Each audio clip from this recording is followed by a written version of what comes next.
Bien, donc je vais commencer par présenter rapidement le livre d'Igor Volgin qui vient de sortir, hein, qui s'intitule Dostoïevski, la saga familiale, et qui est consacré à la vie privée de Dostoïevski, de ses rapports avec sa famille la plus proche pendant un certain nombre d'années, qui sont des années extrêmement créatives, en particulier pendant la période de rédaction du Joueur et de l'Idiot. Donc l'ouvrage passe en revue. Просто автор предисловия рассказывает о теме, о сюжете вашей книги, главное об отношениях с близкими, особенно в период, когда Достоевский писал «Игрока и идиота». Alors, dans ce livre, Igor Volgin fait une synthèse, disons, de ce qu'on savait déjà, mais aussi des dernières découvertes, ou plutôt de l'ensemble des choses que nous savons aujourd'hui sur la vie de Dostoïevski, avec une précision que jusque-là, nous n'avions pas, hein, sur sa vie privée, en particulier en s'appuyant sur le journal d'Anna Grigorievna, sur la correspondance. Et donc, on a une ligne nettement plus précise que ce qu'on savait jusqu'à aujourd'hui, en tout en France bien sûr, sur les rapports de Dostoïevski avec sa famille. Вы в этой книге просто принесли вот новые, опираясь на дневниках Анны Григорьевны и на переписке вот Достоевского и ее. И благодаря этому французский читатель, который плохо знал все это, вот, будет знать самые главные вот, об их отношениях. Voilà, donc on découvre. Alors, il y a des choses qu'on savait déjà, mais il y avait des débats qui sont toujours plus ou moins dans l'air pour savoir quelle était exactement l'attitude de Dostoïevski envers sa famille, envers son caractère. Donc, ce qu'on voit à travers votre livre, c'est bien sûr la confirmation que Dostoïevski n'a évidemment rien à voir avec un certain nombre de ce personnage avec lesquels certains critiques voulaient le confondre. On voit au contraire à travers votre livre un Dostoïevski qui est incroyablement généreux, qui est attaché à sa parole, à sa famille, aux intérêts des autres plus qu'à lui-même. On voit un Dostoïevski qui est profondément très humain, très généreux et qui, s'il est lui-même un personnage dostoïevskien, ressemble en tout cas vraiment au meilleur de ces personnages et pas du tout à ceux dont la personnalité est douteuse. Что поражает вот в вашей книге, это то, что Достоевский является человеком, который отличается от того, как мы о нем думали раньше, что он оказался удивительно добрым человеком, заботящимся о других гораздо больше, чем о себе, и что он самый положительный герой, что было неизвестно до сих пор для французов. Voilà, en particulier, il est particulièrement intéressant de voir un Dostoïevski qui, au moment de la rédaction de l'Idiot, est complètement pris dans cet enfer du jeu. Il vient de trouver une forme de stabilité avec ce mariage. On a l'impression qu'il cherche à être stable. On suppose qu'Anna Grigorievna va lui apporter cette stabilité. On le voit qui, de l'autre côté, va se jeter dans le jeu. Et on sait que c'est précisément à ce moment-là qu'il va devenir incroyablement créatif dans des conditions qui semblent absolument invraisemblables.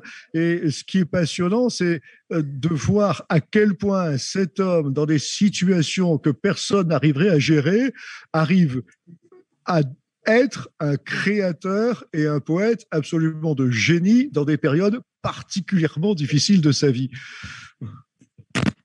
В то время он уже играет главную роль в его жизни и делает эту жизнь адом. И одновременно все равно это вот самый, может, творческий период в его жизни. Это прямо удивительно, такие условия, обстоятельства страшные и такой творческий такой подъем. Il faut les deux micros. Enfin. Oui, alors bonjour, je m'appelle Christophe Trontin. Je suis celui qui a eu l'honneur de traduire ce livre sur Dostoïevski, cette biographie basée un petit peu comme un travail d'enquête, basé sur une analyse presque un peu sémantique de la correspondance de Dostoïevski, de ses proches. Donc, moi aussi, j'ai appris beaucoup de choses. Vous voulez... Меня зовут Кристоф Тронтен. Я имел честь перевести эту книгу, которая является и исследованием, и как-то расследованием жизни в определенное время Достоевского. Alors, bon, personnellement, c'est presque un petit peu une boucle qui s'est bouclée, puisque finalement, c'est grâce à Dostoïevski que je lisais en traduction française. Oui, je lisais Dostoïevski avant de commencer à étudier le russe. C'est un petit peu cette lecture qui m'a entraîné vers une étude de la langue en me disant un jour je lirai Dostoïevski dans le texte. Когда я начал читать Достоевского, я еще не знал русского языка, и я тогда решил учить язык, чтобы когда-нибудь читать в подлиннике. Voilà. Ce qu'on s'aperçoit qui est curieux, c'est que Dostoïevski est presque moins populaire en Russie qu'en France, puisque bon, en France, c'est vraiment un auteur qui passionne, qui fascine beaucoup de lecteurs. En Russie, je me rappelle que j'étais souvent surpris quand je faisais part de mon intérêt pour cet auteur, d'entendre les Russes dire mais non, c'est pas Dostoïevski qu'il faut lire, il faut lire Tolstoï, Turgenev, Gogol. Меня удивляет тот факт, что Достоевский, может быть, пользуется меньшим успехом у русских читателей, чем у французских. Для нас это очень-очень важный писатель. И когда я в России говорил про то, как я увлекаюсь творчеством Достоевского, многие мне советовали скорее читать Толстого, Тургенева или других писателей. Bon, la traduction des textes de Dostoïevski c'est un petit peu une controverse qui se poursuit jusqu'à aujourd'hui en France, c'est-à-dire qu'il y a eu différentes écoles et différentes approches de cette traduction. On a eu Pierre Pascal qui était le traducteur le plus connu à un moment, qui avait la traduction qu'on appelait à la française, c'est-à-dire qui lissait peut-être un petit peu, qui améliorer, si on veut, un petit peu le texte en le rendant plus conforme au style classique français. Et puis après, on a eu une retraduction par André Markevitch qui, lui, se relevait plus de l'école allemande, qui se voulait plus proche d'un point de vue technique, même si le style il perdait un petit peu, plus proche d'un point de vue plus proche du texte d'un point de vue technique.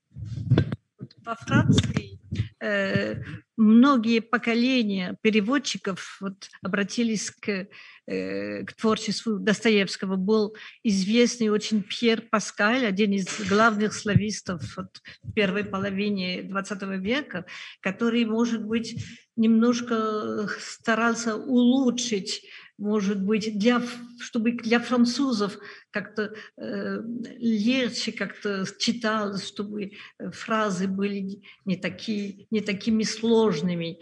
А потом сейчас новое поколение с Андреем Марковичем, который наоборот, он скорее ближе к немецкой школе переводчиков, и он хочет передать именно всю сложность языка Достоевского, не меняя ничего.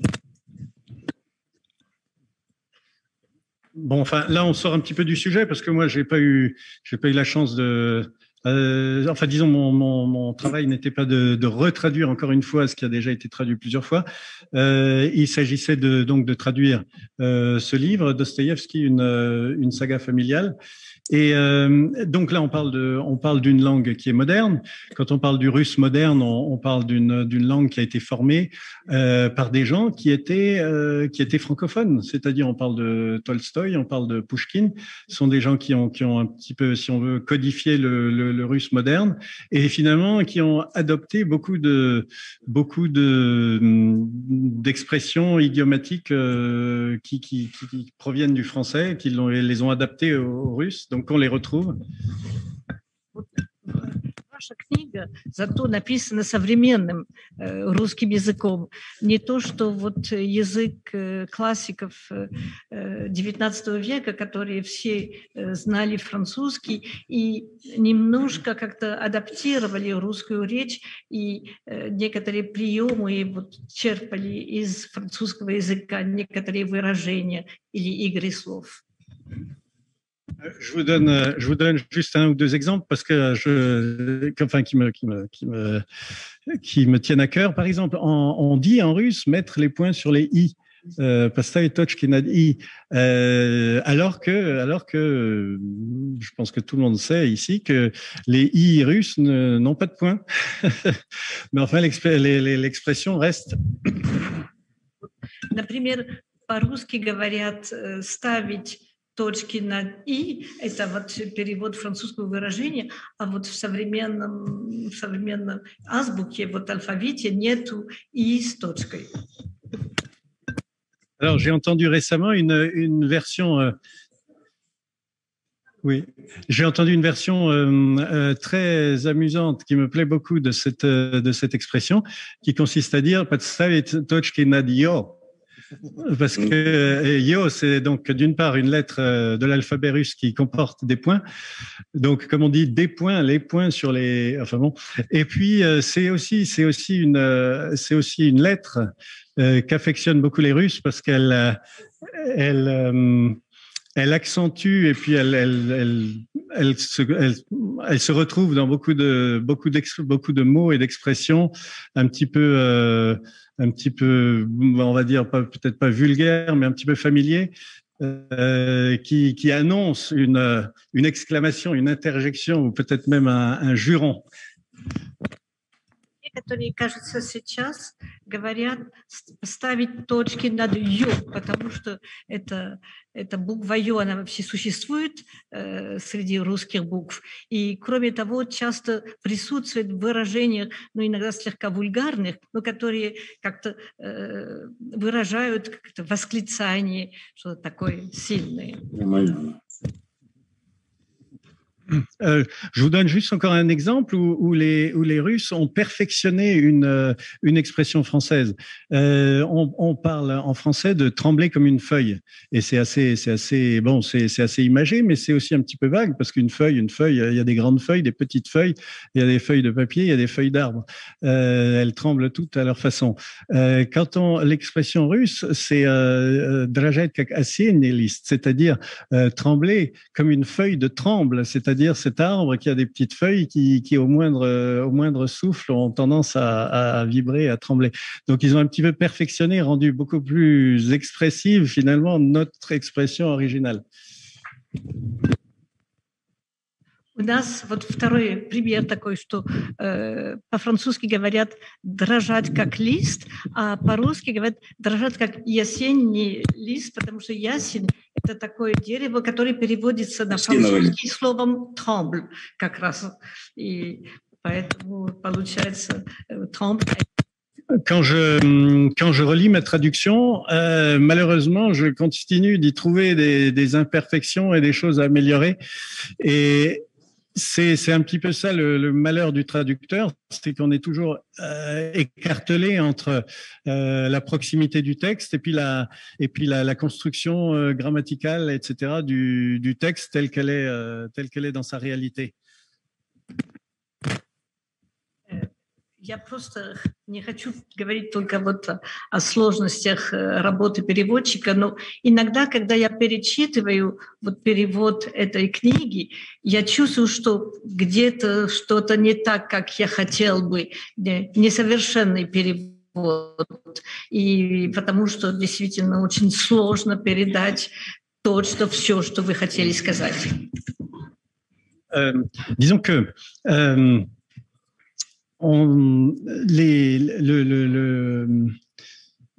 enfin, disons que dans le paradoxe de la traduction, c'est qu'il faut restituer au lecteur. Finalement, il faut abolir la barrière linguistique pour le lecteur qui ne connaît pas la langue. Donc, il faut lui restituer aussi bien le style que le contenu du texte. Mais on voit bien, par exemple, dans les noms des personnages de Dostoïevski, par exemple, on voit bien qu'ils ont en russe une espèce de sonorité qui n'est pas vraiment un mot, mais qui suggère toute une espèce d'univers sémantique qui fait que quelque part le nom des personnages donne une idée du caractère de ce personnage.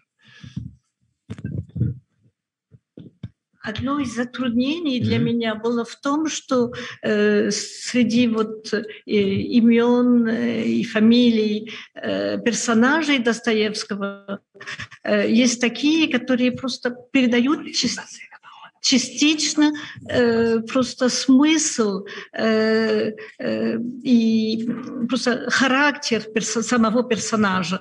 И просто очень трудно для переводчика вот передать все это. Он старается передать и стиль ваш, и содержание, но вот именно такое, как фамилии, как передать на французском то, что ощущает русский читатель. Voilà. Oui, effectivement, on va quand même donner un petit peu la parole au personnage principal de notre entretien. Oui, enfin, je voulais juste illustrer un petit peu ma proposition, c'est-à-dire, par exemple, quand on parle de Raskolnikov en français, Raskolnikov, on le traduit comme Raskolnikov. Ça n'évoque presque rien. En russe, c'est quand même un nom de famille qui est très russe, mais qui est tout à fait plausible pour une personne russe, mais qui se construit sur Raskol, donc la rupture, la déviant, enfin différent, schisme radical. Enfin, c'est quand même quelqu'un qui porte déjà dans son nom de famille un petit peu le destin qui va être le sien. Oui. Например, Раскольников – это просто вот человек, который несет в себе раскол. То есть... D'ailleurs, vous voyez dans la traduction russe à quel point c'est clair et facile. Moi, j'ai mis beaucoup plus longtemps à exprimer cette idée en français. Alors, on a Svidrigailov, on a Marmeladov. Donc, c'est un petit peu des noms qui presque suggèrent un petit peu le caractère du personnage, c'est-à-dire Svidrigailov, quelqu'un de compliqué, de presque un peu pervers sur les bords. Marmeladov, quelqu'un de peut-être un peu faible, un peu mou, un peu quelqu'un qui est dans la marmelade. Et voilà, quelqu'un qui voilà. Et disons que ça, il y a des subtilités du texte comme ça qui sont un petit peu difficiles à restituer quand on traduit. Сейчас мы вам передадим вот слово после того, как он говорил про другие фамилии, как Свидригайлов и Мармеладов. Но вы все прекрасно понимаете, в чем дело. Здравствуйте. Один французский профессор Сорбонны рассказывает. Он читал лекции по криминалистике. И каждую свою лекцию, какая бы там ни была тема, он заканчивал фразой: «А еще, господа, читайте Достоевского». Donc, un professeur de l'université parisienne qui faisait des conférences sur les affaires criminelles terminait chacune de ses conférences par cette conclusion: il faudrait quand même que vous lisiez Dostoïevski. Да. И мне остается только присоединиться к этому замечательному предложению. Et donc, moi, je dois continuer tout cela, poursuivre ce travail. Ну, я выражаю, конечно, большую признательность моему переводчику Кристофу Трантену и также автору предисловия Пьеру Ламбле. Большое им спасибо. Я понимаю, какие трудности существуют при переводе. Je remercie très grandement mon traducteur et l'auteur de la préface, car j'imagine bien quelles sont les difficultés qu'ils ont dû affronter.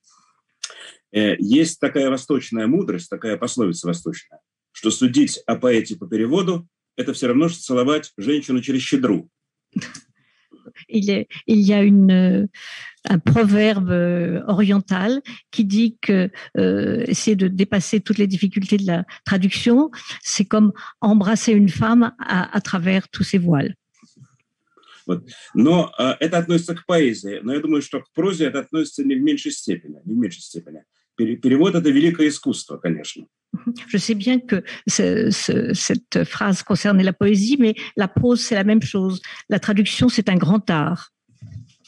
Пушкин называл переводчиков почтовыми клячами просвещения, почтовыми лошадьми просвещения. Называл Пушкин переводчиков. Pushkin parlait des traducteurs en disant qu'ils étaient vraiment consacrés donc à cette œuvre de transmettre. Ну, конечно, вот диалог культур не может существовать без перевода, конечно. Это великое благо в общении между культурами. Et bien sûr, le dialogue entre les cultures ne peut exister que grâce aux traducteurs. Я благодарен очень переводчикам и переводчику, и издателям этой книжки. Это уже вторая моя книга на французском языке. Первая была издана много лет назад. Это вот, сейчас я вам покажу, последний год Достоевского. Последний год Достоевского, она уже есть на французском. Это русское пятое издание в России. Je suis très reconnaissant à mon traducteur et aussi à mon éditeur. C'est le deuxième livre consacré à Dostoïevski et qui est traduit en français. Le premier, c'était sur la dernière année de la vie de Dostoïevski. Et en Russie, on en est à la 5e édition. А вот такой книжки на русском языке нет. Есть она в разных других моих книжках, но целиком такой книжки нет, поэтому это первое французское издание, как бы натуральное, первое оригинальное издание о семье Достоевского. Mais ce livre consacré donc à la famille de Dostoïevski n'existe pas en russe. Il y a eu plusieurs articles épars, mais c'est vraiment le premier livre en français qui évoque toute l'histoire de Dostoïevski et de sa famille. Ну, уместно задать вопрос, зачем нам вообще нужна семейная жизнь писателя? Ну, есть тексты, есть романы, есть пьесы, есть там какие-то стихи. Давайте как бы будем ограничиваться этим, казалось бы.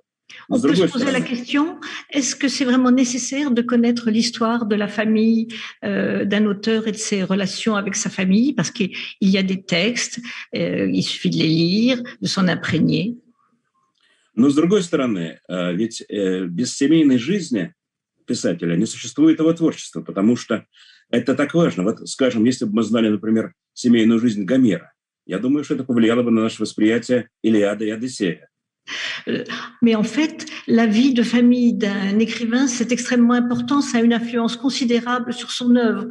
Je pense que si nous avions quelques informations sur la vie personnelle de Homère, nous aurions peut-être une autre vision de l'Iliade et de l'Odyssée.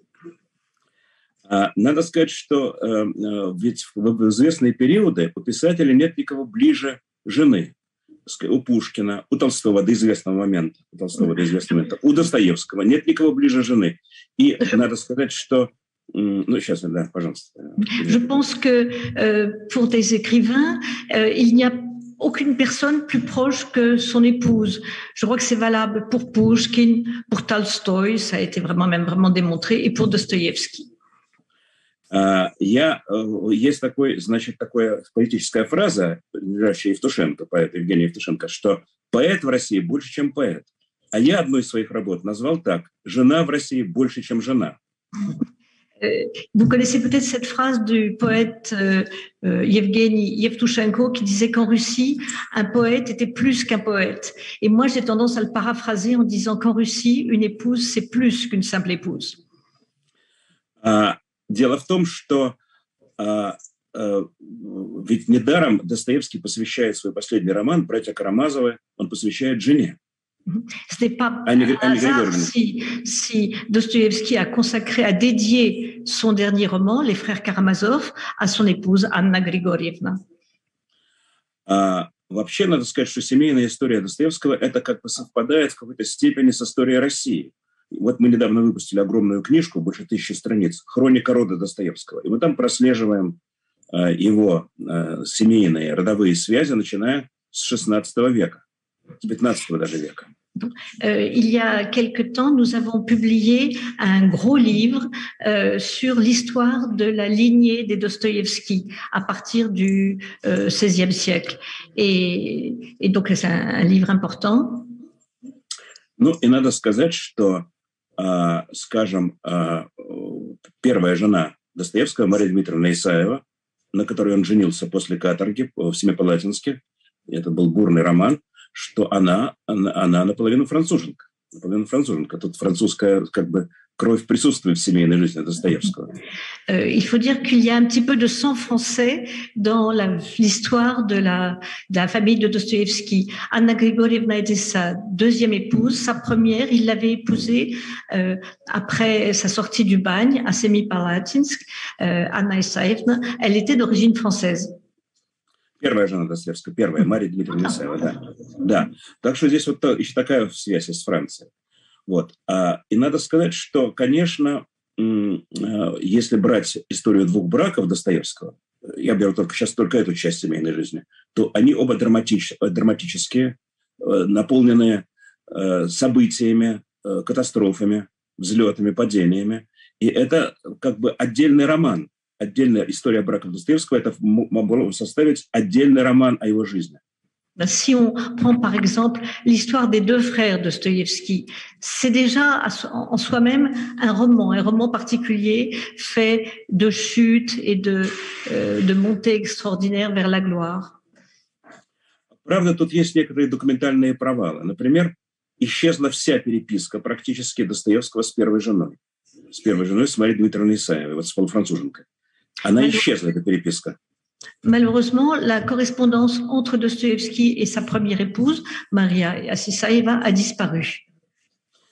Я думаю, что здесь в какой-то степени, вот, поскольку архивом Достоевского занималась его вторая жена, Анна Григорьевна Достоевская, она в идеальном состоянии его архив содержала, тем не менее, мне казалось, что здесь женское возобладало над историческим. И мне кажется, что здесь не без ее помощи свидетельства первой любви, первого брака исчезли, потому что она хотела остаться единственной возлюбленной женщиной Достоевского. Можно ее понять по-женски, но не исторически. Il est fort possible que sa seconde épouse soit à l'origine de la disparition de cette correspondance, parce que c'est Anna Grigorievna qui s'est occupée très soigneusement des archives de son mari, et elle a sans doute voulu faire comprendre à la postérité que c'était elle la seule femme aimée de Dostoïevski, et qu'il fallait mieux ne pas trop évoquer la première épouse. Но сейчас опубликованы ее стенографические тетради, записи. Они расшифрованы. И это, конечно, бесценный источник по сравнению даже с ее воспоминаниями. Это разные тексты, гораздо более откровенные стенографические записи, на которые я опирался. Je me suis appuyée sur des écrits quotidiens qu'il faisait. Il y a 8 cahiers. C'est encore plus intéressant, je pense, que les mémoires. C'est ce qu'il y a de plus fort comme document. Ну, надо сказать, что если брать вторую жену, Анна Григорьевна, она стоит у истоков очень важной традиции русской. Традиции жен-мироносец. Je pense que Anna Grigorievna, la seconde épouse de Dostoïevski, est la première d'une tradition russe d'épouses qui sont des épouses qui apportent la paix. Надо сказать, что Достоевскому исключительно повезло в этом плане, потому что последние 14 лет его жизни, когда он был в браке, он бы не прожил эти годы, он бы умер значительно раньше, если бы не это такое метафизическое совпадение, онтологическое совпадение, что именно Анна Григорьевна стала его женой, как сказал русский поэт один, больше российской словесности так никогда не везло.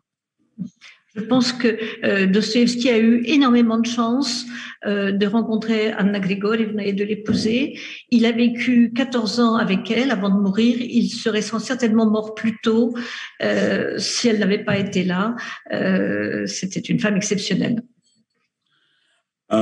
И надо сказать, что вообще-то их роман начинается как роман служебный, как рабочий роман, поскольку она приходит к нему, он диктует ей, она записывает стенографически игрока. Это первый опыт в русской литературе такого сотрудничества.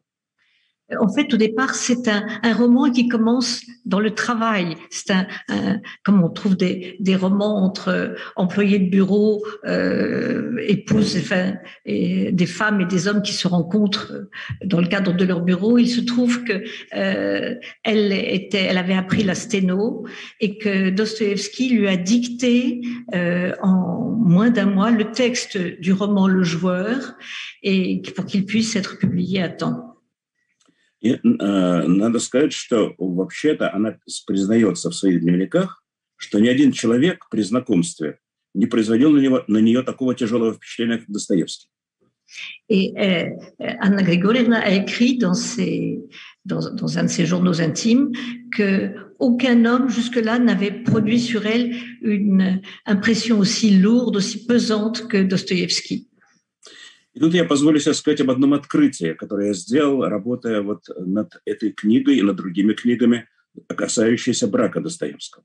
Je voudrais vous parler d'une découverte que j'ai faite en écrivant ce livre sur le mariage de Dostoïevski. Ну, надо сказать, что вот накануне свадьбы, накануне, вернее, брака, он переживает то, что я называю предсвадебным ожиданием. У него в 1964 году умерла первая жена, Мария Дмитриевна. Он чрезвычайно одинок. Чрезвычайно одинок. Он вот 2 года между смертью первой жены и знакомством с Анной Григорьевной пребывает в таком очень тяжелом положении. Pendant 2 ans, avant de rencontrer Anna Grigorievna, il a été terriblement seul car sa première femme, qui était malade, était décédée. Et il était extrêmement malheureux, il souffrait beaucoup de cette solitude et il attendait énormément une autre rencontre. И вот летом 1866 года он проживает под Москвой, в Люблино, у своей сестры. Он там пишет «Преступление и наказание». Его окружает молодежная компания. Pendant l'été 1866, il habite à Ljubljana chez sa sœur et il est en train d'écrire Crime et Châtiment. Et autour de lui, il y a beaucoup de jeunes personnes. Он душа этой молодежной компании. Поразительно, что самый мрачный свой роман, или один из самых мрачных своих романов, он пишет в окружении, в контексте веселья, не в петербургском контексте, таком суровом Петербурга, а его окружает молодежь, шутки, розыгрыши. Хотя по ночам он пишет этот роман свой. Alors, ce qui est très surprenant, c'est que dans la journée, il vit avec des jeunes, donc à la campagne, il plaisante, tout a l'air très joyeux, très léger. Et la nuit, il écrit son roman si terrible, Crime et Châtiment, dans cette atmosphère étouffante de Saint-Pétersbourg, alors qu'il est loin de Saint-Pétersbourg. И при этом лакей, который ночует с ним в одном доме, он в отдельном доме живет, там лакей отказывается там ночевать, говоря, что Достоевский задумал кого-то убить. Поэтому, видимо, он проговаривает монологи ночные вслух. И лакей отказывается с ним жить в одном доме, опасаясь, что будет совершиться убийство. Et donc, dans cette propriété à la campagne, il y avait un laquais, un domestique, qui vivait dans la même petite maison que Dostoïevski. Et ce laquais a demandé à ne plus rester dormir la nuit dans cette maison parce que Dostoïevski écrivait en parlant et il évoquait sans arrêt des meurtres et cela terrorisait ce laquais. И тем не менее, вот именно этим летом он делает предложение Корвин Круковской, такой своей знакомой, и еще одной девушке, в Люблино, которые его там окружают среди молодых людей, и получает 2 отказа. Именно в этом году 2 отказа на свои предложения. Ну, это предсвадебная готовность, стремление найти близкого человека. Et pendant cette période, vraiment, on sent qu'il a envie de rencontrer une femme et de se remarier. Au cours de cet été, et il s'adresse à 2 jeunes femmes pour leur faire une demande en mariage. Et dans les 2 fois, il essuie un refus. Mais on sent à quel point il a envie de retrouver une vie familiale. И он пребывает вот осенью 1966 года в почти безвыходном положении. Он пишет «Преступление и наказание», и по договору с издателем, с Целовским, он должен 1 ноября 1966 года сдать новый текст, 10 печатных листов, это «Игрок». И 1 октября не написано еще ни строчки. Mais il se trouve, après cet été, dans une situation absolument catastrophique parce qu'il a commencé à écrire Crime et Châtiment, mais il a un contrat léonin avec son éditeur pour un autre roman qui s'appelle Le Joueur. Et il doit rendre le manuscrit complet le 1er novembre. Or, début octobre, il n'a encore pas écrit une seule ligne de ce roman. И если он не сдаст этот роман, то права все авторские на много лет переходят к издателю. То есть катастрофа просто. Et les conditions du contrat sont redoutables parce que s'il ne rend pas en temps et en heure le manuscrit à son éditeur, donc pour le 1er novembre, tous les droits pour ses œuvres à venir n'appartiendront plus qu'à l'éditeur et plus à lui-même. И вот утром 4 октября 1966 года к нему является Анна Григорьевна, чтобы попробовать этот эксперимент. Записывать он будет и диктовать «Игрока», она будет стенографически это записывать утром. Et donc le 4 octobre 1866, Anna Grigorievna arrive chez Dostoïevski pour tenter de prendre sous sa dictée en sténo donc le texte du roman qui n'existe pas encore.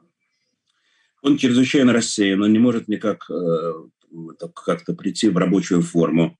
Он переспрашивает ее, не пьет ли она, спрашивает ее фамилию несколько раз, имя забывает. И потом говорит: извините, я не могу сейчас вам диктовать. Он чем-то очень расстроен. Donc, ce premier jour, le 4 octobre, il a l'air tout à fait distrait et très mal dans sa peau. Il lui demande plusieurs fois la même chose. Il n'est pas du tout sûr qu'elle arrivera à faire le travail. Et finalement, il lui dit: je crois que je suis incapable de vous dicter quoi que ce soit aujourd'hui. И он предлагает ей прийти в 8 вечера для диктовки. Довольно рискованное предложение для девушки из хорошей семьи. Она к нему приходит в 8 вечера все-таки, хотя колеблется. Et il lui propose de revenir le soir à 20h. Et c'est une proposition un petit peu gênante pour une jeune fille d'une bonne famille. Elle hésite un peu à aller se retrouver chez un monsieur qu'elle ne connaissait pas et à une heure aussi tardive. Et finalement, elle accepte. Но она колеблется еще потому, что родственники ее уверяют, что Достоевский был на каторге за убийство жены, якобы. Вот такая. Elle a aussi un petit peu peur parce que des gens de sa famille lui ont dit que Dostoïevski a été au bagne parce qu'il avait tué sa femme. Она приходит вечером и видит другого человека. Он расположен, он угощает ее чаем, он расспрашивает ее о ее жизни. И потом такая фраза у нее в воспоминаниях. Почему-то разговор зашел о смертной казни, как он был на эшафоте, как эти страшные 40 минут, которые он провел на эшафоте. Это он говорит 20-летней девчонке. Совершенно необъяснимая ситуация для меня была, во всяком случае. Et ce soir-là, contrairement à à son état dans la journée, Dostoïevski est tout à fait détendu, charmant. Il lui propose de prendre du thé. Il lui pose plein de questions sur sa vie et il parle de choses et d'autres. Et Anna Grigorievna raconte dans son journal qu'il évoque la peine de mort et le moment où il est monté à l'échafaud, où il devait être exécuté, et alors qu'il ne se connaissait pas du tout la veille encore. Ну вот, значит, в чем тут дело? Литературоведы занимаются литературой, историки занимаются историей. Но когда это сводится вместе, то потенциальный биограф с криком «Эврика!» выскакивает из ванны. Я посмотрел, что происходило 4 октября в Петербурге. Et vous savez qu'un historien fait de l'histoire, qu'un spécialiste en littérature étudie les livres. Et moi, en fait, j'étais un petit peu... je devais m'occuper des deux choses à la fois. Et je me suis demandé ce qui se passait le 4 octobre 1866 à Saint-Pétersbourg. А 4 октября утром, в те часы, когда Анна Григорьевна посещает своего будущего мужа, на Смоленском поле в Петербурге, на Смоленском поле происходит смертная казнь некого Молодецкого. Смертная казнь. То есть, да. Il se trouve que le 4 octobre au matin, donc au moment où Anna Grigorievna entre dans l'appartement de son futur époux, au même moment, sur le champ de Strasbourg, il y a une exécution capitale. И вот такое схождение событий, вот что происходит? Молодецкий проходил по делу о цареубийстве, о покушении на Александра II, Каракозовское покушение было, Каракозов был повешен за месяц до этого, Молодецкого должны были повесить. Его продержали 10 минут в петле и объявили помилование. Это сценарий абсолютно совпадающий с так называемой казнью петрошевцев.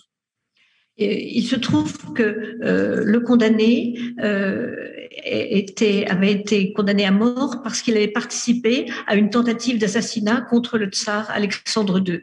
Et ils étaient deux condamnés. Le premier avait été donc pendu un mois avant. Et là, il s'est passé pour lui exactement ce qui était arrivé à Dostoïevski. Il avait été lui aussi condamné à mort.